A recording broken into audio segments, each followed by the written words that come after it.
but he's going to tell you, and you'll be the first to hear this story. Garrett has 3 children. They are 6, 5, and 1. He has a beautiful wife and a wonderful family, and he also played soccer here at Brigham Young University, one of the soccer stars. He still plays a lot of soccer, and he has just had an amazing story of his life since he sold Scan. He's now known, he and his family, as the Bucket List family. That's right, you all know that. So I'm sure that we're going to hear quite a bit about that experience as well. But we're very excited to have Garrett here today. Let's give Garrett a rousing welcome.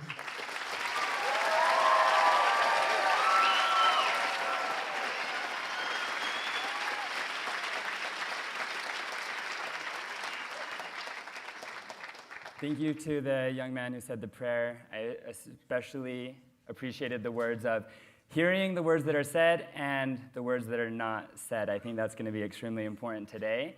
But before I get started, I have 2 special treats for you. So earlier today, I was super nervous about this presentation, super nervous. Still feel like I might throw up. So to help me calm my own nerves, I decided to start today with a musical number of sorts. So I posted to my Instagram, are there any musical acts out there that would want to meet me in like 2 hours at BYU? And I got 2 stellar responses. So the first that you're going to hear is my now friend, Nadia. You heard her a little bit. Incredible, right? So we'll first hear from her, and then you're going to hear from my new friend, Isaac. And I mean, we met like 15 minutes ago, right? So you're going to hear them. I'm excited myself to hear them. And I just, before they go on, want to point out that little lesson in itself, that how cool that I sent out a random message. It was an opportunity.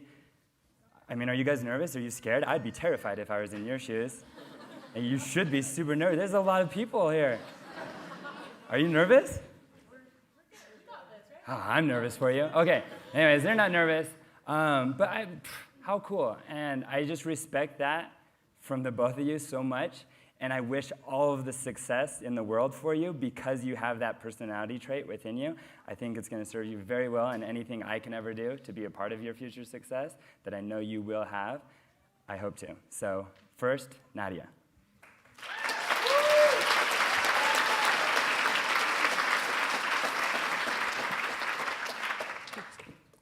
My name is Nadia Christine, and I am a YouTuber that creates music videos for a cause. And so this song is an original that I wrote. We're doing a suicide prevention project right now. And so this song is called Broken, because I feel like there's a lot of times in our lives when life weighs us down and we feel broken. But as we look up, we realize that we actually aren't broken. Here's Broken.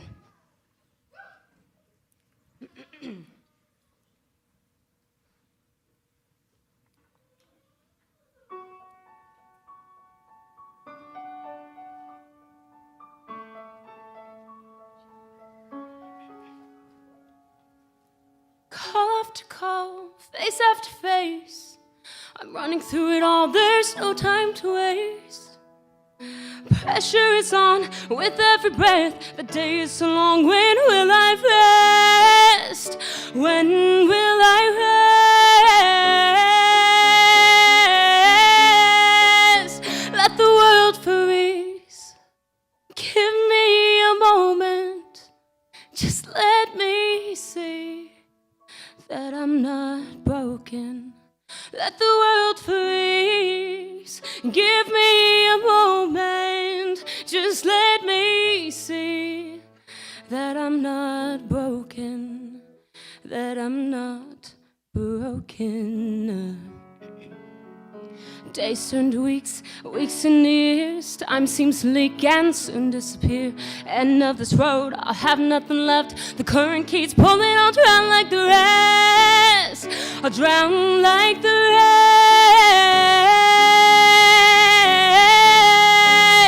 Let the world freeze and give me a moment. Just let me see that I'm not broken. Let the world freeze. Give me a moment. Just let me see that I'm not broken, that I'm not broken. If I'm in pieces, please don't leave me there. 'Cause just your presence tells me you care. Let the world freeze. Give me a moment. Just let me see that I'm not broken. Let the world freeze. Give me a moment. Just let me see that I'm not broken. So let it freeze. Give me a moment. Just let me see that I'm not broken. 'Cause I'm not broken.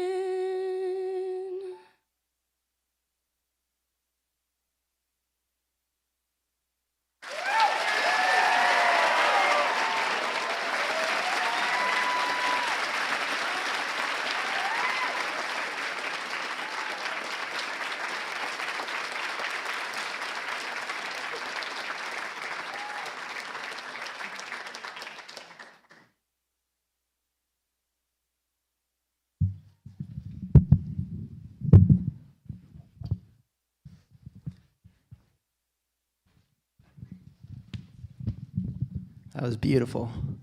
That was amazing. She's pretty beautiful, right? That was a great song. Garrett, thanks for having us. So I'm a little bit of a different kind of a music performer. We're going to write a song together right now.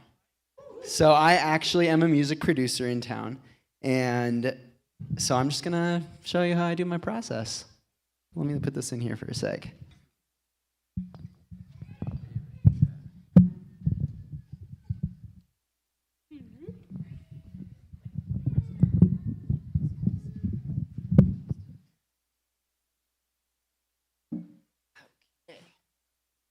First, gotta make sure this thing sounds good.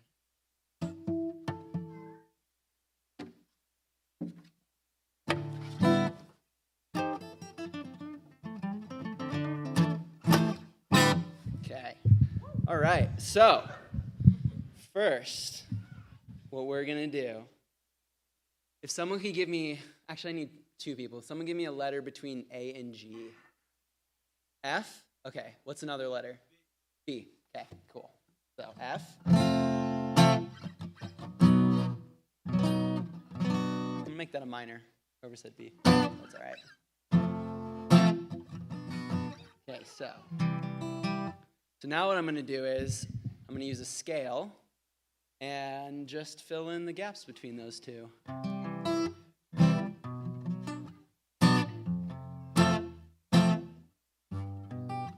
So we're going to do C, B minor, F, to a G. Cool. All right, so next, someone give me a topic. Unicorns. Nelly, you would do that. Awesome. Okay, I forgot. I'm going to put a timer on. We're going to see if we can do this in 5 minutes. So, 4. Does anyone want to suggest anything else? Or do we, what's that? Traveling? Oh, that's an easy one. She gave me an easy out. Yeah. I'll see if I can merge them. Let's see if we can merge them. All right. Let's see here. And then on the chorus, this last thing, do you want it to go kind of up, down, stay constant? Up? All right, we'll see what we can do. So give me a little bit. We'll see what we can work with here. Can you guys hear this? Yeah, okay.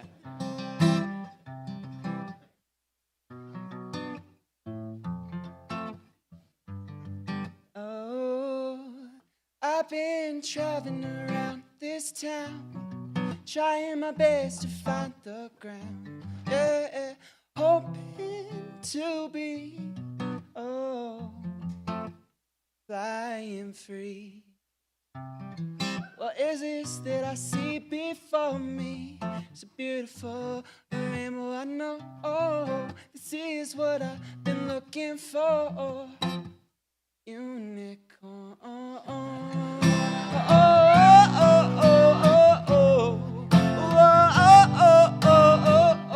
Yeah.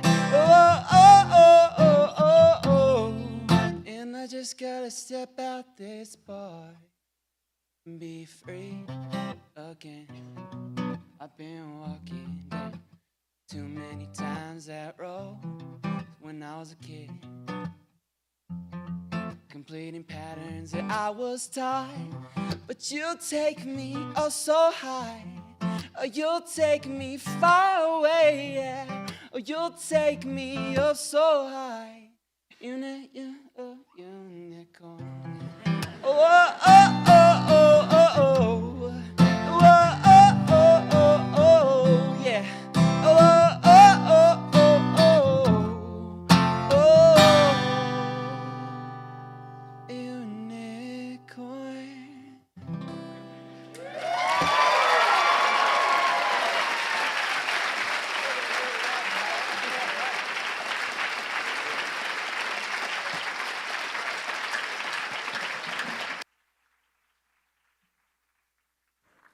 Wow. Guys, I've made a terrible mistake. I can't follow that stuff. Jeez. Thought I was nervous before. Yeah.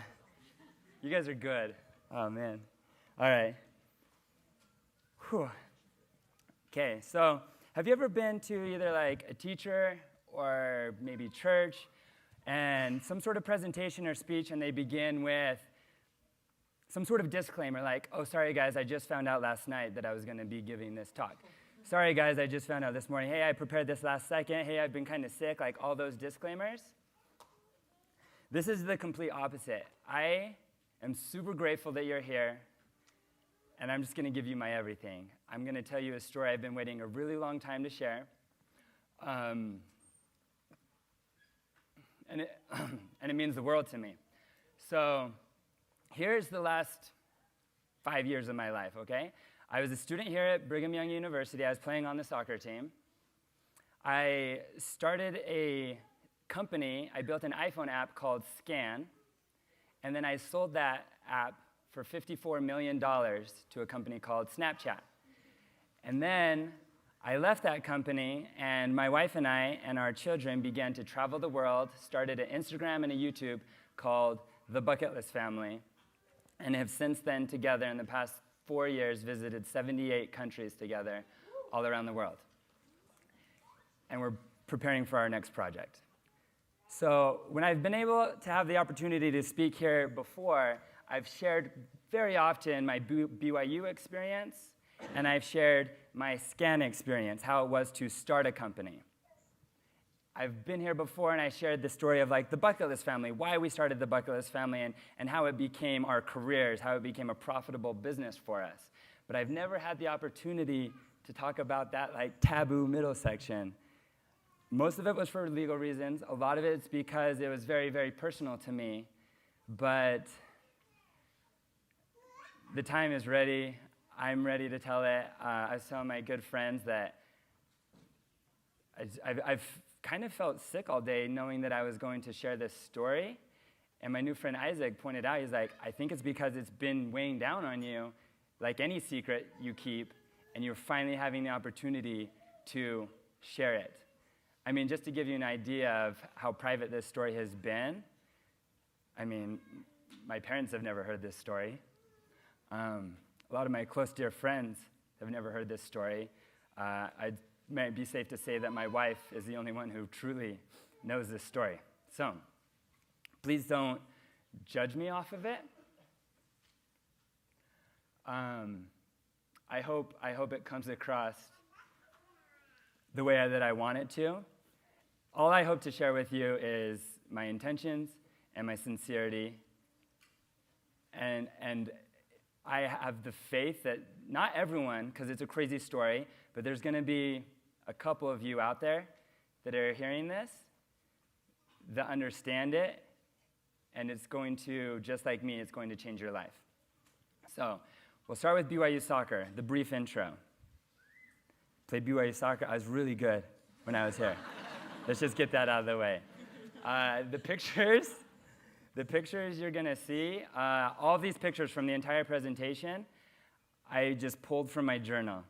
And if you don't keep a journal, I'm just gonna make one encouragement right now, like keep a journal. The amount of value that is added to my life, I mean, just today, if you were to ask me, I would say I'm in a very blessed position. I love my life. I love my career, my family. We travel around the world. Like the situation we've put ourselves in, I would argue that I might have the best life in the entire world, honest speaking. And sometimes I'll get the feeling of like, why do I deserve this? Like, how did this all happen? And then today, going back through my journal, I could not believe like the mess that it took to get here, and what I have put into it, and the hard work, and all the friends and family that helped me get here. And the journal showed me like, no, this is exactly where I should be. This is exactly where I deserve to be. And my friend here in the background is also on the front row. I also found this in my journal. How cool is this text message? You know it meant a lot to me if I screenshot and I added it to my journal. And I remember specifically when he sent this to me and how I was feeling about myself as a soccer player. And then it was thanks to his friendship and his support through the years that I can now stand here in front of a lot of people and, you know, tell people I was probably the best to ever play there, right?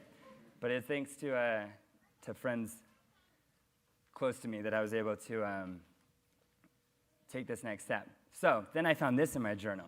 Pretty sure I took this from right here. Look, nobody showed up. And look at it today, a little bit different, yeah? This was, I don't know, maybe 4 years ago, the first time I was on this stage, and I remember I was pitching the idea for Scan. I was up here and I was telling people, here's my idea, this is what I want to create, does anybody want to join my business? And nobody was raising their hand, nobody believed in me, nobody wanted to join my business. I think I found, see, this is me at the BYU Career Fair with my sign made out of cardboard and homemade paint.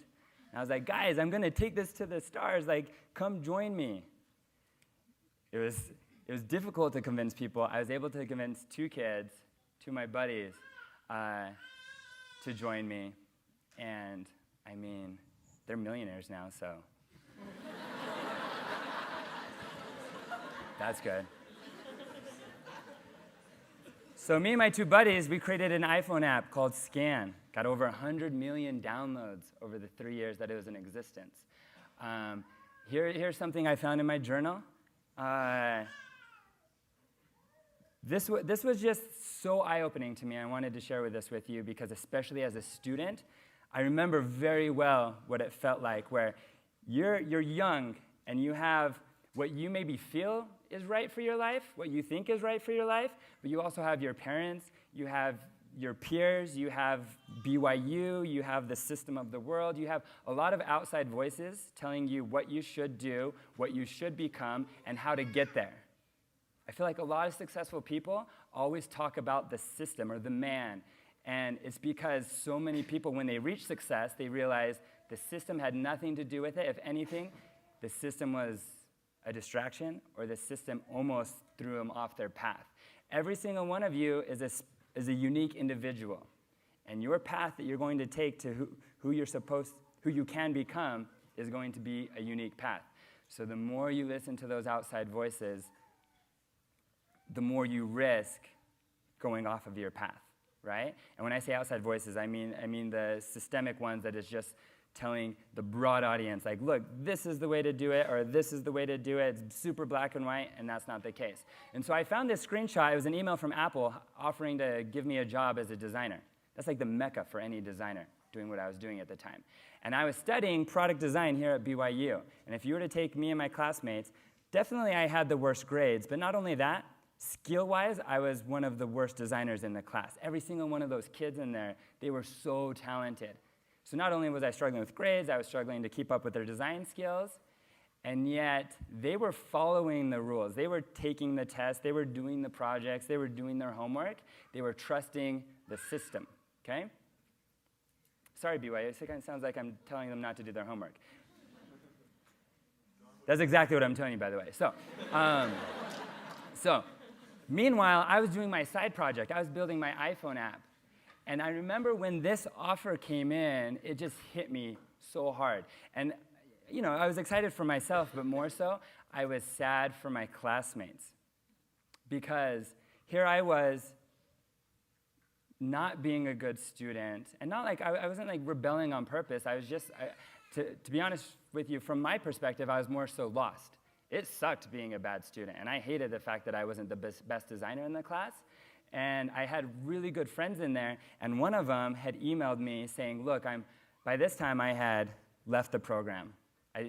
You have to apply for the first year and the second year, and I didn't make the cut that second year. So I was only part of the design program here for 1 year.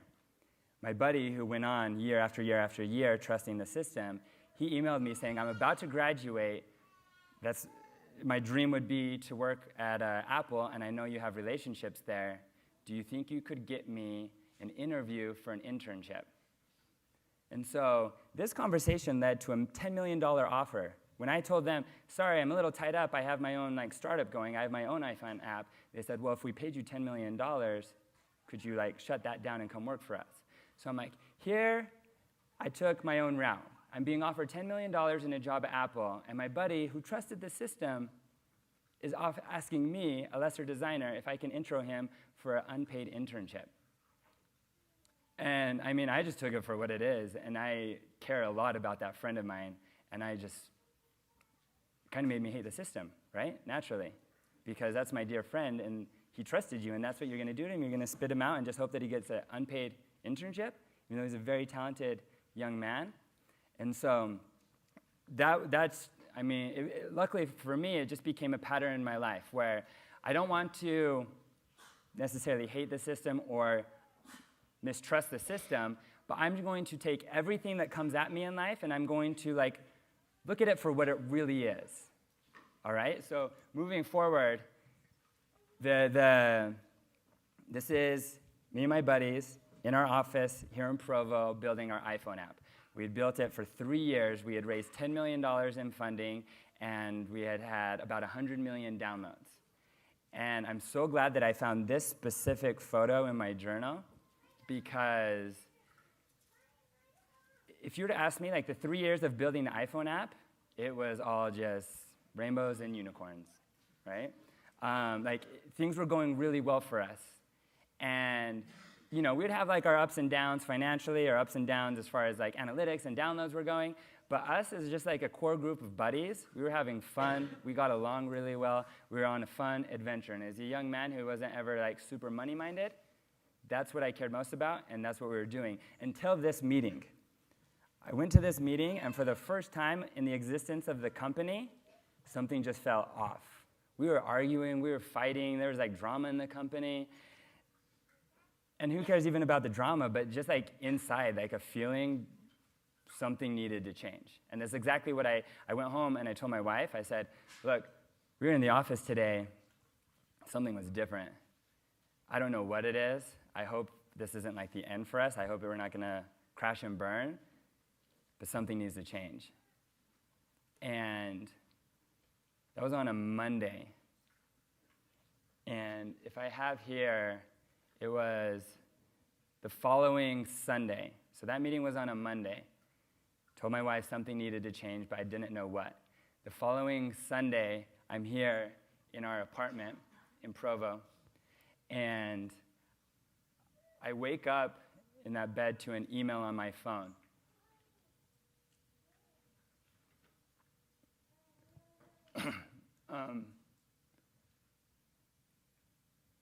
So this email was from the CEO of Snapchat. Had zero relationship with him beforehand. Didn't know him. He didn't know me. And if you CEOs like that of that caliber, they don't just send random emails. It'd be like getting an email from Zuckerberg or email from Steve Jobs, and you just don't get those kind of emails. And so immediately I'm double checking, is this an actual email? Going to their website, trying Googling, is this really from who he says it is, the CEO of Snapchat? And if you can see there, all it says is, hey Garrett, really liking the Scan app, not sure where you are based, but would love to talk and meet at your convenience. And so I responded immediately. And I said, thanks so much, it means a lot coming from you, would love to meet anytime.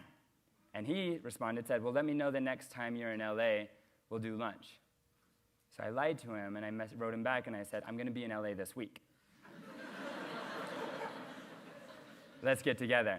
And he wrote back like, oh, that's convenient. Yeah, let's do lunch. Let's do lunch Tuesday. So I told my wife, like, you got to book a plane ticket. I'm going to LA. I don't know why. Don't know what this is, like, but I'm about to find out. We call that puffing. Puffing? I'll tell you later what that means. I think it's called lying, right? Okay.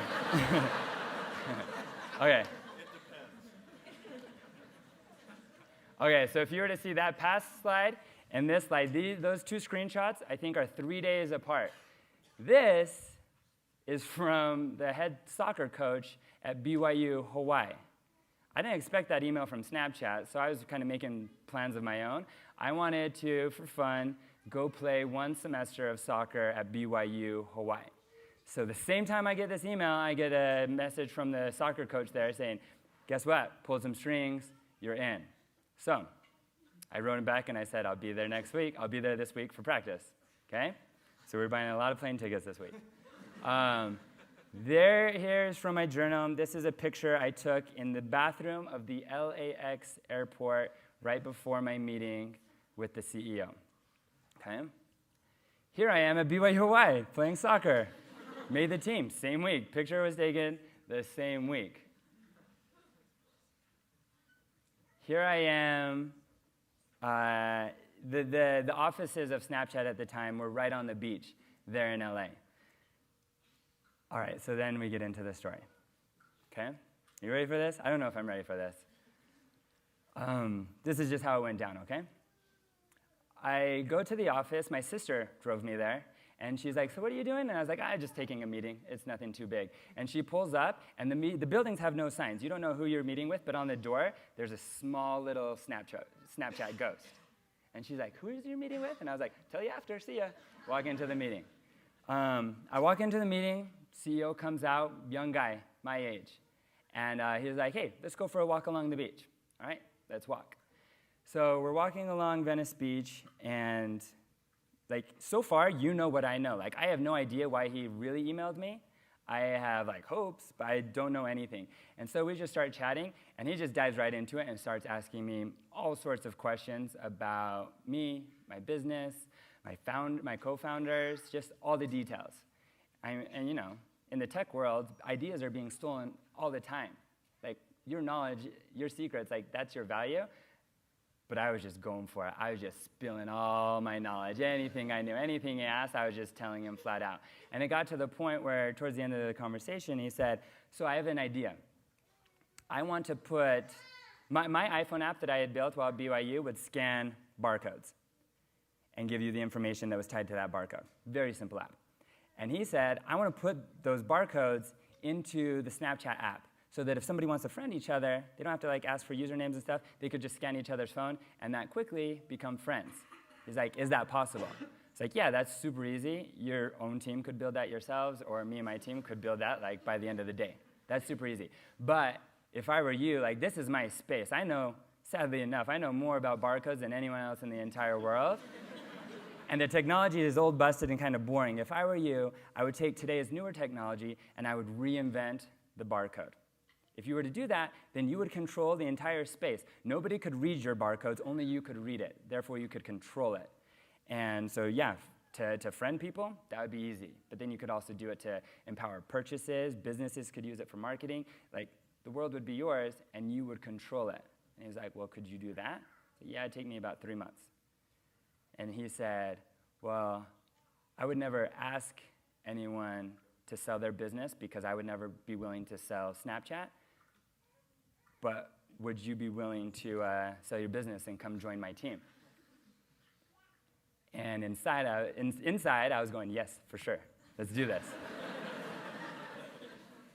But on the outside, I think at least I tried to play it cool. On the outside, it was more like, well, you know, I wouldn't sell mine either, but your company is really cool, and I really like you, so I would at least like consider it. And we're basically dating, right? We're on a first date. And so, you know, trying to play a little bit hard to get. And he's like, okay, let's go into the office. There's someone I want you to meet. I walk into the office, and immediately a lawyer walks over. And I don't know what he told this lawyer, like what he had up his sleeve, but the lawyer immediately walks up to me and says, "Congratulations, Garrett. I'm excited to have you on board." And I was like, hmm? And Evan's like, "Oh, no, we haven't gone that far yet." And he's like, okay. Well, have you guys talked about a price? And I'm just standing there like, oh my gosh, this conversation is happening right now. Yeah, he's like, have you guys talked about a price? I look at Evan, and he asked me 2 questions. He's like, how long have you been working on your business? How much money have you raised? How about 40 million? Stay cool. Poker face. No one inside. If I were to best remember and reenact, it was just yeah. I think that sounds pretty good. I'll have to talk to my team, call my wife. But I think and then I said, so I'm new at this. How long does something like this usually take? He was, oh, most companies this would be a 3-month process to get an acquisition like this done. But we've moved quickly. I want to have this done by the weekend. All right. Well, I definitely should call my wife then. She's in Hawaii right now, or I'm supposed to be playing soccer. Okay. So that was it. That was my hour-long walk along the beach and meeting at Snapchat. I leave. My dear sister picks me up, and she's driving me back to LAX, where I'm going to get on a plane and go back to Hawaii because I got soccer practice the next day. Okay? So my sister's on, let's see. Oh, yeah, that's how you're feeling when you get offered $40 million. Okay, ooh, this makes me nervous just looking at it. Okay, so you can see co-founder, wife, CEO Snapchat. It's madness that day. Okay, so I'm on my sister picks me up. I'm in the car. She's like, how'd the meeting go? I'm like, oh, pretty good. I just got to call my co-founder real fast. Call Kirk. And he was like, how did it go? And I'm chatting. My sister has no idea what's going on. And he's like, so did they have a number? And I was like, 40 million. And my sister's driving just like, what? What's going on? I'll tell you about it later. I got to get to the airport. So I get to the airport, okay? I call my lawyer. And my lawyer says, oh, this is wonderful news. I'm going to introduce you to another lawyer, and this is his bread and butter. He just sold Instagram to Facebook. He sold Oculus Rift to Facebook. This is what he does. He'll take care of you. So that lawyer calls me right away. I'm sitting at the gate for my flight to Hawaii. And he says, hi, Garrett. My name is Larry. Congratulations. And I was like, oh, nothing's done yet. We just had one meeting. And he goes, I've done enough of these. I know how it works. Congratulations.